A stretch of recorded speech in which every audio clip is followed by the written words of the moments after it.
Starting off number 10 now, we have the Silver Train. This is a true ghost train story. Locals call it the Silver Pilen. In Sweden's capital of Stockholm, legend says that passengers waiting on the platform may see a silver train slowly pull up. You must not get on it under any circumstances. The train is heading to an abandoned station in the middle of the woods. Its passengers are said to be the souls of the dead. People who get on will never return. The legend is also connected to the abandoned Kimlinge metro station, which is said to be a ghost station. Locals say that only the dead get off at Kimlinge. Some people even believe the silver train takes people to an underground station with no exit. It never returns to pick them up. At number 9 now, we have the Palace of Skifla. Located in the capital of Stockholm, ghosts have been reported in this palace for well over 200 years. Some of the stories involve people seeing mirrors and windows just shattering for no reason at all, as well as music and songs floating down the corridor with no source in sight. One notable story involves a man called Jacob von Balthasar Niji. Try saying that in a hurry. He was a former owner of the palace who was allegedly a worshipper of Satan. He disappeared one night and witnesses said he was last seen entering a black carriage being pulled by a coachman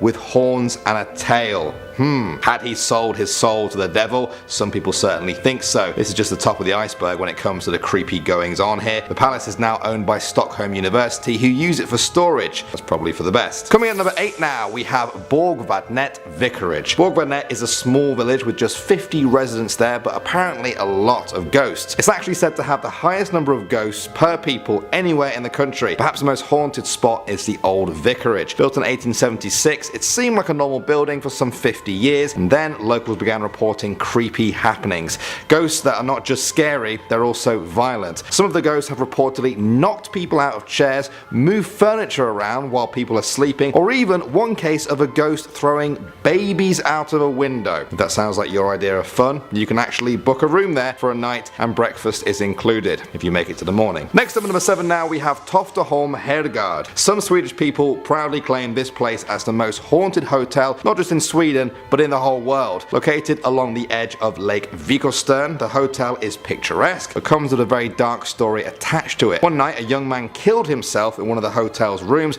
after he was forbidden to marry the daughter of the landowner. He had a secret love affair with her for months, but her father, a very rich baron, refused to give his blessing because he was just a poor commoner. Instead, he married her off to another old baron, not too dissimilar from himself. Heartbroken, he hanged himself from the rafters of what is now room 324. While most visitors do just avoid that room, that hasn't stopped them seeing the ghost of the heartbroken man. He is said to wander through the hotel at night, shutting windows and crying out into the darkness. Coming in at number 6 now, we have Gamla Stan. In 1520, the Danish king Christian II invaded Sweden. 92 members of the Swedish royal family refused to obey the invader, and so Christian sentenced them all to death. All 92 of them were either beheaded or hanged in the main square of the old town of Stockholm known as Gamla Stan. Some people say their blood flowed across the cobblestones for months. In the red building nearby, 92 white stones came to represent the 92 Swedish nobles who died. Now, locals believe that if a single stone is removed, the ghost of one of the dead nobles will rise up and haunt the streets of Stockholm forever. Moving on to number 5 now, we have the Skogsra. In ancient Swedish folklore, the Skogsra are forest spirits. From the front, they look like a beautiful woman, but from the back, they resemble a tree trunk. There are stories of men who were entranced by these spirits without ever seeing their true form from the back. The Skogsra wear the men down over days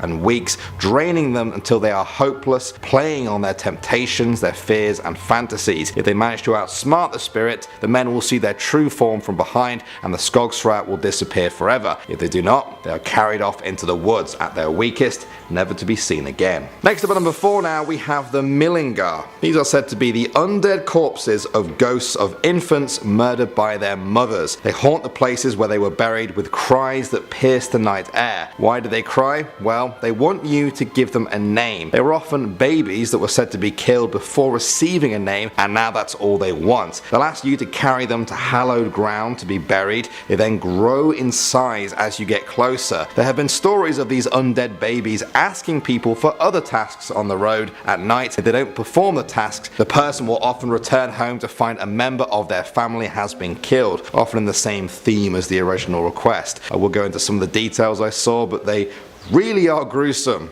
All you guys need to know is that they are zombie babies. Not two words you want to hear together. Coming at number 3 now, we have the Neek. Also known as the Nokken or Niken, this is a mysterious water creature that always crops up in Scandinavian folklore. In Swedish tradition, the Neek lives in freshwater lakes and deep ponds. They are shapeshifters and will often transform into a handsome young man. They then trick women into jumping into the water before drowning them. There are also other versions of the legend that involve him changing into a white horse to let children ride on his back before jumping into his pond to drown them too. Some people believe the only way to save yourself is to throw metal in the water, something like a needle or an iron cross. Next up at number 2 now, we have Stockholm's Royal Palace. As you might expect from a palace, this place is huge. Many of its 1,400 rooms come with some of Sweden's most famous ghost stories. Among them is the White Lady. Her name in real life was Vita Frun. She is said to appear anytime a member of Sweden's royal family dies. King Oscar once wrote that she is tall, wears a long white dress with a white veil and dark gloves. She wanders the rooms and hallways clutching a ring of keys which jangle and echo in the night. In 1971, Princess Eugenie saw the White Lady 3 days before the death of Queen Louise. Over half a century before that, she was also said to appear as Princess Margaret lay dying. Despite not actually being dead yet, a guard saw the White Lady standing on the roof of the palace, keys in hand. 2 hours later, the princess was dead. And finally, number 1 now, we have Svenholm Castle. This is another castle in southern Sweden known for its high concentration of ghosts. Perhaps the most famous is King Frederick II, who is said to wander the halls at night searching for his long lost love who he never married. Then there are 3 ladies. In previous urban legend videos, you guys may have heard me talk about a castle or a house with the White Lady or the Black Lady or maybe the Grey Lady ghost, things like that. Well, how about all 3 of them? That's right. Visitors to Svenholm Castle have reported 3 separate ghost ladies. Some even say they compete for each other's territory. Another regular on the scene is said to be the Grey Monk, who was murdered in the castle in the 1500s and now occasionally helps staff carry heavy items up the stairs from the cellars. Is that not the most helpful ghost you've ever heard of? I say all ghosts should be put to work. Just kidding. Let them do their thing. Starting off with an intense one now at number 10 with the Sacrificial Beggar Child. What a title to start with. The story goes like this. In the town of Dalen there was once a horrible disease that plagued the people there. They were desperate and became convinced their town was cursed. At one point they almost burnt the whole town down to the ground, hoping they could start again from scratch. Then one day an old man from Finland visited. A wise old sage was with him. They said they knew how to stop the plague. The sage told them that only a sacrifice would save them. They needed to bury a living being in the ground. At first they buried a rooster alive in the center of the town, but nothing changed. The plague just continued. Then they did the same to a goat. This also failed. Finally they decided the only sacrifice worthy enough would be a human being. They chose a small orphan boy and lured him to a hole with some bread. As soon as he was in there, they began piling dirt on him. They didn't stop until he was buried completely. Only his muffled screams could be heard. The plague didn't stop, only getting worse. The villagers claimed they could still hear his cries as they all continued to die. Other towns have reported hearing the same cries, almost as if his death has become an eternal warning against the horrors of human sacrifice. Next up at number 9 now, we have the Evil One and Kitta Grau. One day a girl named Kitta Grau met the devil. She recognized him and said, "Where have you been, old man?" "Well," said the devil, "I have been out on the farmstead where the newly wedded couple live. This is the 3rd time I have tried to break them up, but they think so much of each other that it's impossible." Kitta scoffed. "You sound stupid. I could have done that the first time I went there. If you can do it, I will give you a splendid pair of shoes," said the devil. Kitta accepted and headed out to the farmstead. There she found the woman home alone. Her husband had gone out to the forest. Kitta told her that she had a splendid husband. "That is the truth," the woman replied, "for he grants my every wish before it is spoken." Kitta smiled. "Take my word though, there is still a bit of deceit in him. He has a pair of long hairs under his chin. If you can cut them off in his sleep, then he will have no malice in him at all." The woman said, "Well, if you think that will help, I'll do it during his afternoon nap. Then Kitta went out to the forest to see the husband. You really have a very good wife, she said. She could be no better, the husband replied. Well, you might be wrong, said Kitta. When you come home, be on your guard, for when you take your afternoon nap, she will try to cut your throat. The husband didn't really believe her, but later that day, during his nap, his wife came up softly behind him and took hold of his chin with one hand, razor in the other. He jumped up and flew into a rage. You want to murder me? He cried. From that day on, there was no peace in the house. Kitta went to get her shoes from the devil as promised, but he was so afraid of her, he passed them on a pole from the other side of the river. You are ever so much worse than I am, the devil told Kitta Grau. Many Swedes have heard the tales of this woman who bested the devil, who may be more evil than him, and who still wanders the land to this day. At number 8 now we have the Naken. According to ancient Swedish folklore, the Naken is a supernatural man who lives in seas, lakes, streams, rivers, every body of water imaginable. He is inescapable, which is scary as his only mission in the world is to drown people. He is said to do this by enchanting them with his incredible fiddle playing. When people hear the music coming from the water, they helplessly walk towards it. They walk into the water and keep going, further and further, chasing the music until they are submerged by the water and drown. Those who have seen him say the Naken wears no clothes when he plays, hence the name, which means naked. He has long brown hair with seagrass in it. He also looks very sad, like something is torturing him forever. Legend says the reason he lurks in the waters and draws people into their deaths is that he is simply lonely. Those who tell the Naken story often say it was more common to hear him in the past, but some still say they hear his fiddle by pools of water on dark nights with a bright full moon. Next up at number 7 now we have the Dragon.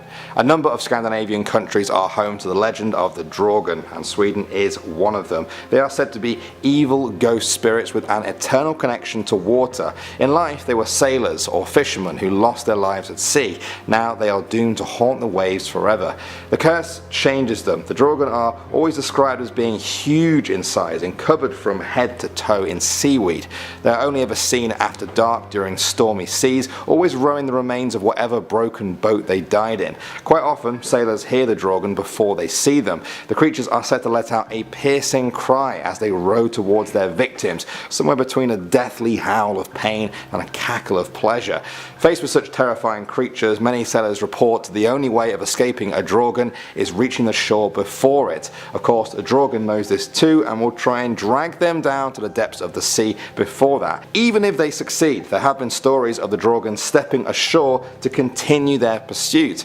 Truth be told, there seems to be no limit to what this creature will do to get the kill it desires. Moving on to number 6 now, we have the Lindworm. In a number of Scandinavian countries, including Sweden, the Lindworm is an old, fabled creature. Some still speak its name. The Lindworm is described as a giant, limbless serpent. It has a serpentine body, a dragon-like head, scaled or reptilian skin, and 2 clawed arms on the upper body. They are often associated with pestilence, eating cattle, and human bodies, sometimes even invading churchyards and eating the dead from cemeteries. Their sighting is thought to be an exceptional sign of good luck. Their skin was believed to greatly increase a person's knowledge about nature and medicine. For centuries there have been stories of people fighting the Lindworms. There was even the story of the King Lindworm. It was born to a queen who was told the only way she could have children was to eat 2 onions. However, one of them wasn't peeled, which caused one of her twin boys to become the fearsome King Lindworm. Jumping forward now for our number 5, and we have the Clarion Grand Hotel. This building is located in Helsingborg and it's home to a number of creepy tales. People will tell you to stay away from the 5th floor and room 585. Guests who have stayed in this room have reported feeling watched, they felt icy drafts that passed through them, or even being pushed out of bed in the middle of the night. It's believed that just one ghost is responsible for all of these spooky goings on. In life, she was a former mistress who was murdered by a married couple in the 1920s when the wife discovered what her husband had been doing. In a desperate attempt to save their marriage, they decided to bump off the other woman, who then disappeared without a trace. All this happened in the 1920s, not long after the hotel was built. Some people believe that the building and the ghost will forever be intertwined, that she has found her home at the hotel and you're the one who's invading it. Moving on to number 4 now, we have the Christmas ghosts. The story goes like this. A woman was preparing to head to church for midnight Christmas mass. She and her friend decided to get some sleep before they went. The woman got up when she thought she heard her friend saying it was time to leave. She grabbed some bread that was in the shape of the cross to eat later on. On the way to the church, she was stopped by a couple of evil witches who wanted to kill her. They couldn't approach her though because of the cross she was carrying. The woman was totally unaware of all of this, however, and made her way into the church. Inside, she sat down and heard something that sent chills down her spine. A voice in her head told her that he was her godfather and that someone wanted to kill her, but she would be spared. This was shocking. The woman spun around in a panic and suddenly saw that everyone in the church was headless. She fled the scene as ghostly figures tried to grab her. They only managed to take her veil though, and the woman escaped. When she returned to retrieve the veil, she found that the ghost had shredded it to bits and scattered the pieces among the graves outside the church. There was no doubt in her mind that they would have done the exact same thing to her if she had been caught. Alright, next up at number 3 now, we have the Blåa Jungfrun. This is the name of a Swedish island in the Baltic Sea. Its name literally translates to the Blue Maiden, and it has a historical link to the supernatural. Since ancient times, locals have regarded this as an evil place, steeped in dark magic. The name Blue Maiden was intentionally nicer than what people thought of it. That's because sailors wanted to appease the evil spirits who lived there, and they thought a nice name would do that. According to a widespread belief dating back to the 16th century, witches met there every Holy Thursday. People said that those who go there will never return, at least not in the same way they arrived. The beaches and stone labyrinths have many smooth stones which are illegal to remove from the island. Some say this is because of the island's status as a national park. Others claim that people will suffer endless bad luck until the stones are returned. The nearby town has stones from former visitors to the island, often with an accompanying letter describing the misfortunes and disasters which had happened to them since removing these cursed stones. Next up at number 2 now, we have the Kraken. For millennia, the people of Sweden joined many cultures in their belief of the mighty Kraken, the most fearsome creature of the seas. It's been described as a mile-wide octopus or squid-like creature that is often mistaken for an island. It was said that only 2 existed because any more and there would have not been enough food in the oceans for them. Although it mostly fed on fish, the Kraken was never known to say no to human flesh. Legend says that the Kraken could devour a ship's entire crew in one go. If it didn't want to eat but simply kill the sailors, it would send one of its massive tentacles slamming down onto the ship's deck, snapping it clean in half and dooming any sailors who hadn't already been killed.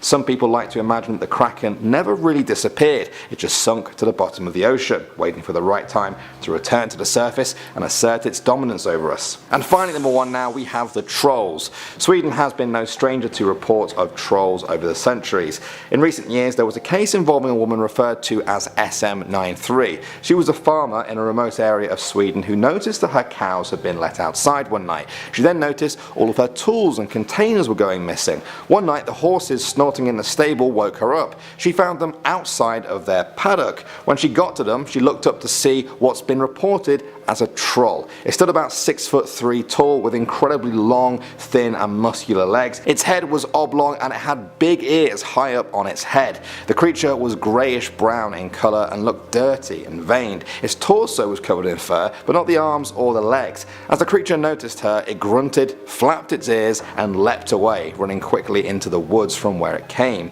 No sooner had that happened when she turned around to see her stable was on fire. The fire department determined it was an electrical cable to blame. A few months later, a neighbour who had previously found his cows let out at night had his barn burnt down too. Again, the cows had all been released, so the only thing that was damaged was the building. The cause of the fire was determined to be arson and a farm worker was convicted. People are convinced that the trolls are real, mysterious, creepy looking, but seemingly caring for humans, or at least the animals they keep. What do you guys think? We have Holder. Oh, I am here for Holder. Holder is also known as Huldra or Hilda. She's a seductress who lives in the forest. She lures men in with her outward beauty, long flowing hair and charm, but she's easily spotted as she has the tail of a fox or a cow, although she'll try and deceive those she meets by hiding it. Some say she has an entirely hollow back. Often these women will lure men in order to keep them as lovers or slaves, or worse, to suck their souls out. When a Holder is angry, they get very angry and they become hideous, no longer beautiful. A human can break the spell a holder has over them by viewing their tail or their hollow back. If a holder marries in a church, it is said that she can be freed of her tail and she becomes human, if she wants. I've always felt like I would love a tail, you know? Just like, there it is. I'd love it.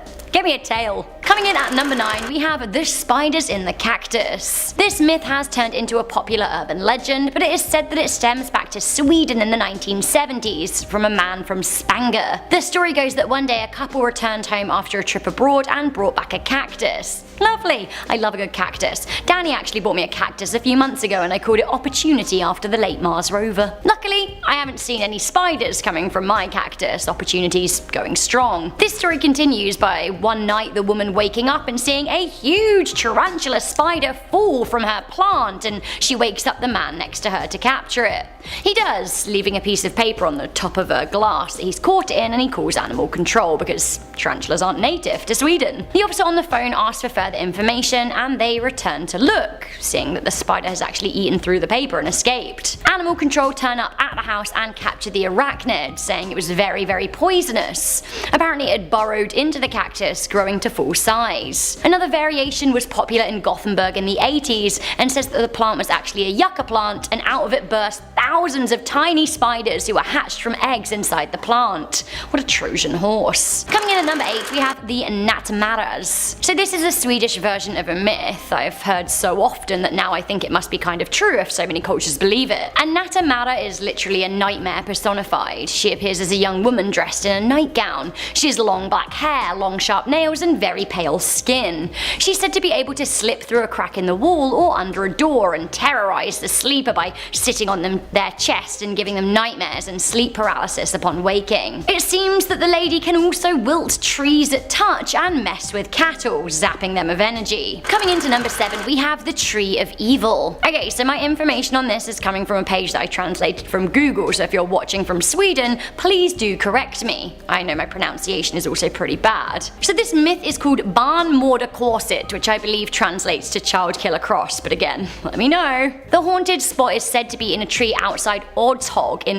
Östergötland. Apparently the legend goes back to the 19th century, and it was said that a woman was abused near the tree and became pregnant, with her child murdered by the attackers at the same spot that they had actually attacked her. Those who visit the area say that they hear the cries of a child. It is said that one couple were camping nearby and they awoke to hear the screams of a baby. They were so scared that they left their possessions and never came back. Coming into number 6, we have the Silver Ghost Train and the Abandoned Station. The Silver Pilen, or Silver Arrow of Stockholm, has been the subject of Swedish lore and legend for over 50 years. In Stockholm, the subway trains are blue. They used to be green. One train, however, is silver. Curious. Now the story dates back to 1965 when people started spotting a silver train every now and then. Sightings were so rare that the train became the stuff of legends. There are a whole bunch of legends surrounding this elusive train, all of them pretty spooky.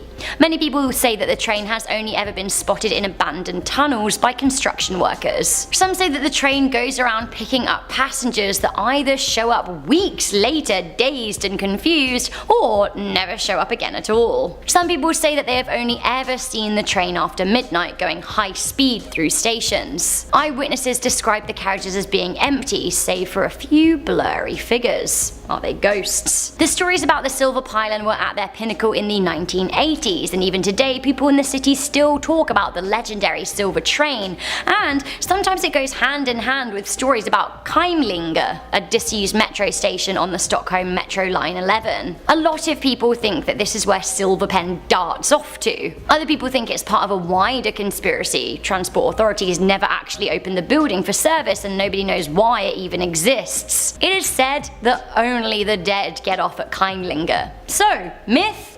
Legend or actual spook? I do love a good train though, I really do. Coming into number 5, we have Vitra and the hot water. Vitra are little underground trolls that pop up to milk cows. Generally speaking, the Mitra are benevolent and like to help humans with their cows, making them easier to milk and generally healthier.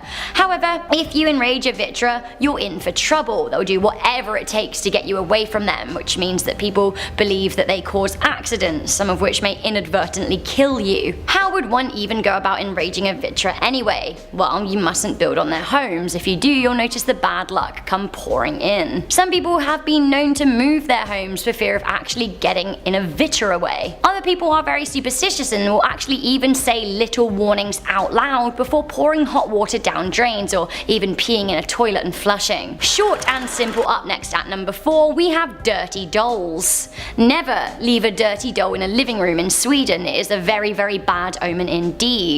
It is said that if a dirty doll is left out in the lounge or family room, one or more member of the families will likely fall ill or die of a chest disease like tuberculosis.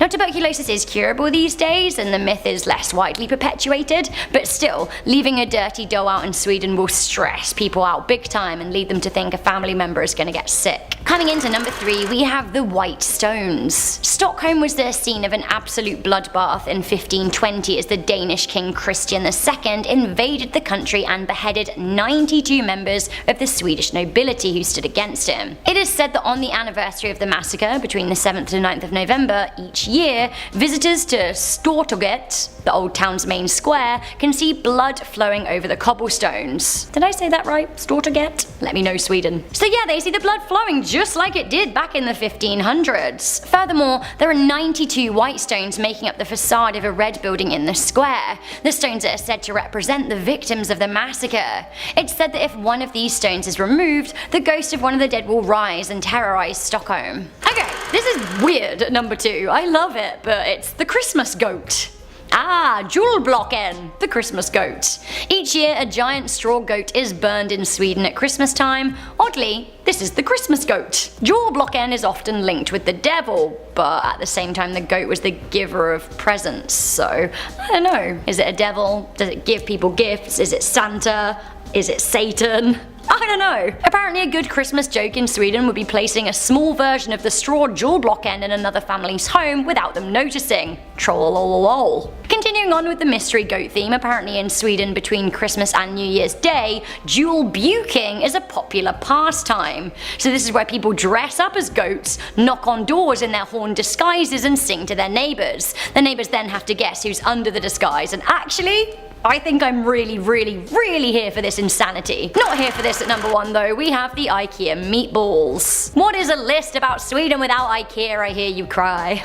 These days Sweden is well known for its popular furniture export IKEA, but many people love the store as much for its cheap Swedish cuisine as they do the flat pack fixtures. Swedish meatballs are a national dish of the Scandinavian powerhouse, and you can buy a whole meal of them for very little, but like, what is actually in them? Traditional Swedish meatballs are made from beef and pork, but it has been rumoured for years that the meatballs are made up of more untoward ingredients, allowing them to be made cheaply. Myth turned to reality when in 2013 meatballs were stripped from the menu for a short time amid the horse meat scandal. And yes, horse was found in the balls, but this led to people claiming that meaty snacks were filled with all other kinds of nasties too. For example, in China, Chinese people actually stopped eating the IKEA meatballs when they found out that they were made in China and not Sweden as they'd suspected. They didn't care about the horse, but they were worried about other stuff. One Chinese consumer even said, "I don't really care about horse meat. The key point is that if it's produced in China, it probably has rat meat." So, what's in those balls? A good question to end this video on.